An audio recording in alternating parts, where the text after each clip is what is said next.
My husband Derek called me suddenly, sounding urgent. He sent a picture that left me stunned. Our family home, the one I grew up in, was being torn apart. My name's Kim, and I live with Derek and his mom Mary. I met Derek at work, but I quit after we got married to focus on homemaking. Turns out, Derek seemed sweet before we tied the knot. But he's really a mama's boy. Living with Mary brought out his true colors. He's always putting her first, even over me, his wife. Mary basically runs our household, making all the decisions about everything from decor to meals. I'm left doing all the chores like her servant. Derek doesn't seem to care how tired or unhappy I am. I'm starting to think I married him just to look after Mary. She's getting more arrogant by the day, never openly mean in front of Derek, but constantly making me feel small when we're alone. I can handle some of her insults and the silent treatment, but it's wearing me down. One day, Mary crossed a line.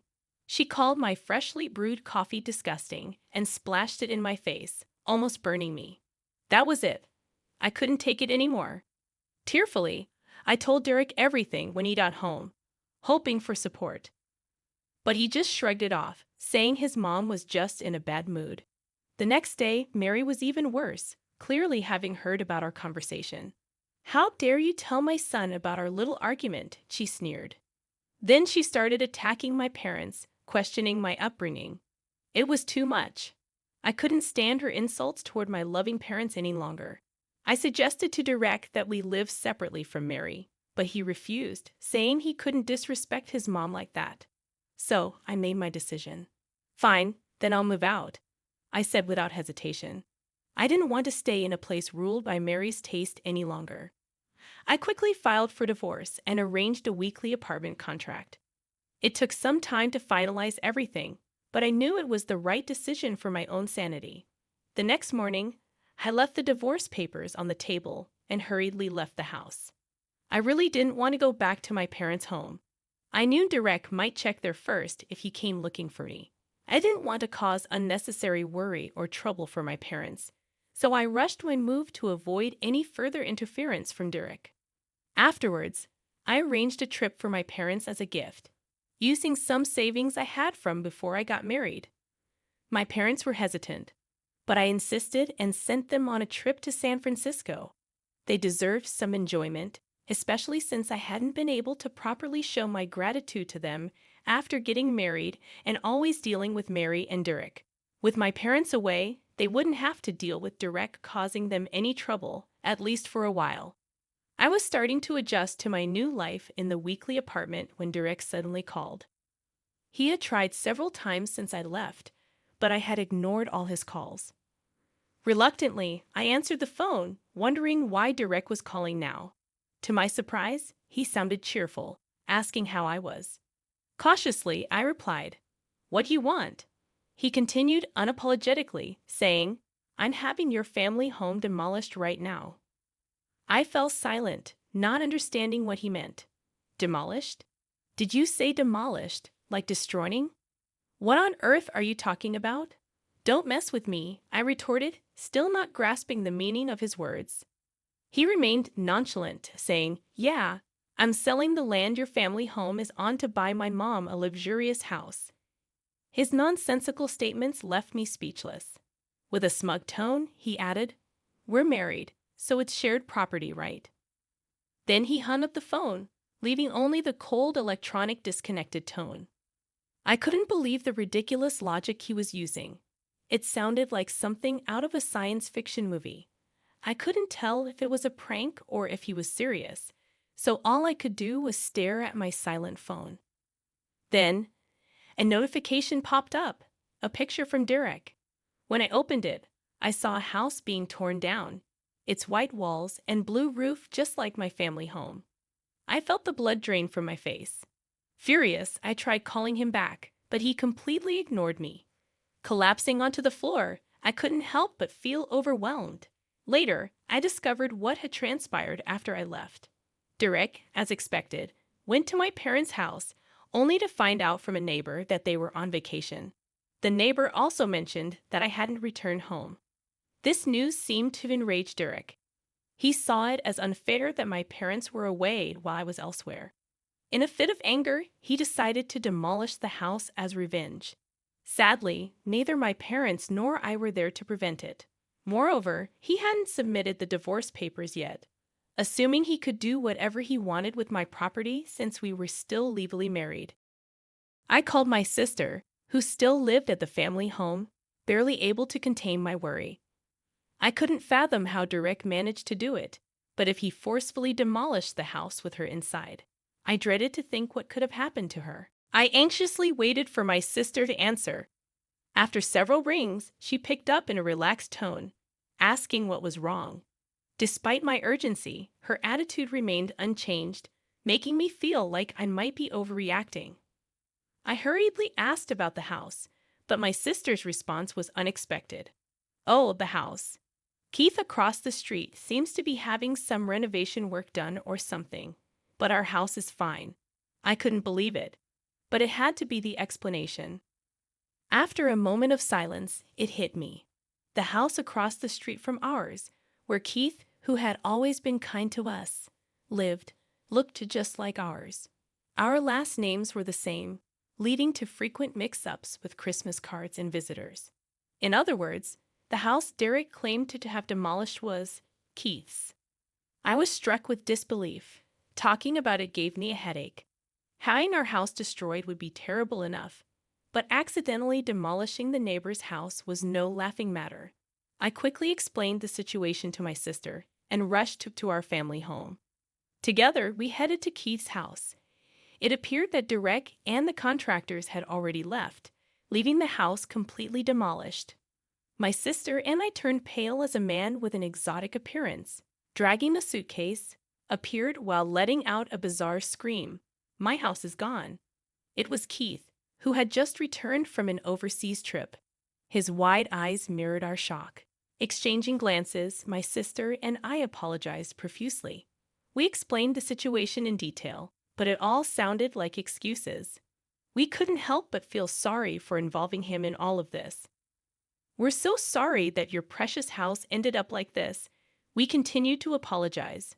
We knew that saying sorry wasn't enough, but it was all we could do for now. Keith seemed shocked by the sudden turn of events. When we apologized, Keith lifted his face and spoke kindly, reassuring us, "It's not your fault. There's someone else who needs to take responsibility." Though his tone was gentle, his eyes held a serious demeanor. He suggested a plan to make things right. A few days later, Derek appeared in front of the demolished house with the contractors. I had called him there, taking a gamble on whether he would come or not. Perhaps he was intimidated by the formal protest, or maybe he just wanted to see my distressed face. Either way, he agreed to come. Accompanied by my sister, Keith, and a lawyer, I went to meet him. Derek seemed surprised to see me with allies, but he quickly put on a brave face. "What do you want now? Nothing can be done about the demolished house. Besides, it's our shared property as a married couple. You have no right to complain." Derek still didn't know the truth. Responding with a hint of pity, I told him, "The house you destroyed wasn't my family home. It was Keith's house." As I introduced Keith, Derek visibly shrank back, intimidated by Keith's anger, which was unusual for the typically gentle man. Derek tried to argue back, saying, "But your maiden name is Jackson, right? I checked properly before demolishing it." Hearing that he had demolished someone else's house, Derek started to panic. I sighed, as if to interrupt him, explaining, "It's not that unusual of a last name. We just happen to live in a similar house and have the same last name. But what are the odds?" Despite being genuinely upset, Derek's response sounded almost like a comedic retort in the midst of the tense situation. My sister chuckled beside me, finding the situation amusing. "This is hilarious," she remarked. Ignoring her, I continued, "Besides, do you even understand what shared property means? My family's land isn't part of our shared property. Maybe you should ask this lawyer here for some advice." At my signal, the lawyer handed Derek a business card. Derek seemed surprised, apparently not realizing he was a lawyer, and stared at the card. My sister leaned in, mockingly addressing Derek, "Don't you know Keith Jackson of our city? he's a famous landowner around here.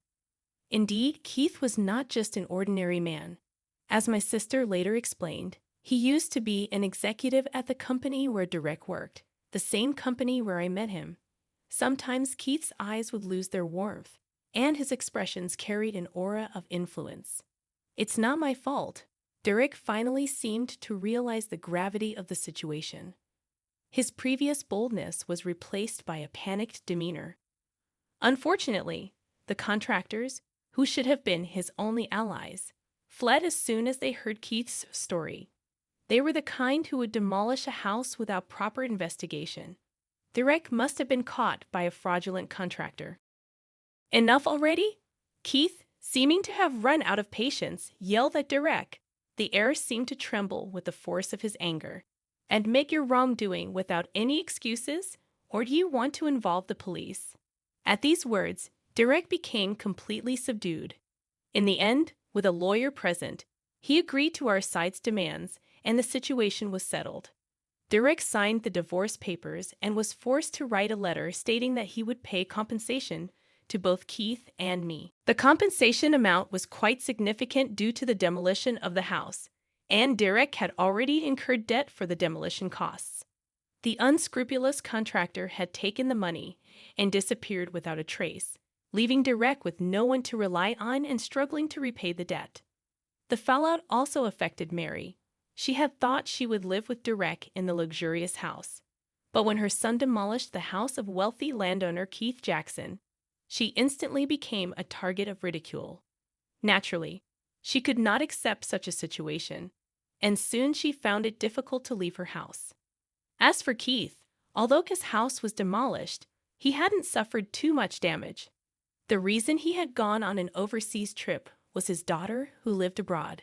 He had received an international call from his son-in-law, saying that his daughter was about to give birth. Having lost his wife 20 years ago, Keith doted on his grandchild and decided to live abroad with his daughter, as she had previously consulted with him.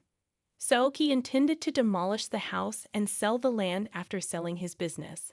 Of course, he was shocked because the house had disappeared sooner than expected, but he laughed, saying that the result was the same. I didn't inform my parents of anything until they returned from their San Francisco trip, because I didn't want to ruin their vacation. When they returned home and heard the whole story, they turned pale and were speechless. But they were relieved that nothing had happened to me. At my parents' suggestion, Keith stayed at our house until his business was settled. I also moved back to my parents' house from the weekly apartment, and we spent our time reminiscing about our memories with them, who would soon be unable to return to the U.S. for a while. About a month later, the day of Keith's departure finally arrived, and our family went to the airport to see him off. He was carrying a bunch of toys, and he seemed so excited to see his grandchild that he looked like he might start dancing. Although it was a time for goodbyes, his happiness was so infectious that we couldn't help but smile. We waved our hands as we watched him head towards the boarding gate. A few months later, we received several airmail letters from Keith, each containing photos. In every photo, he was holding his granddaughter, looking incredibly happy. My sister said, "They've been nagging us. They want to see their grandchild's face. It's definitely Keith's influence." I agreed. My sister and I had begun to hear our parents expressing their desire for a grandchild as well. Seeing Keith's happy face and the adorable photos of his granddaughter made me want to have a family of my own. But next time I get married, I vow to choose someone who isn't a mama's boy and who will genuinely cherish my family.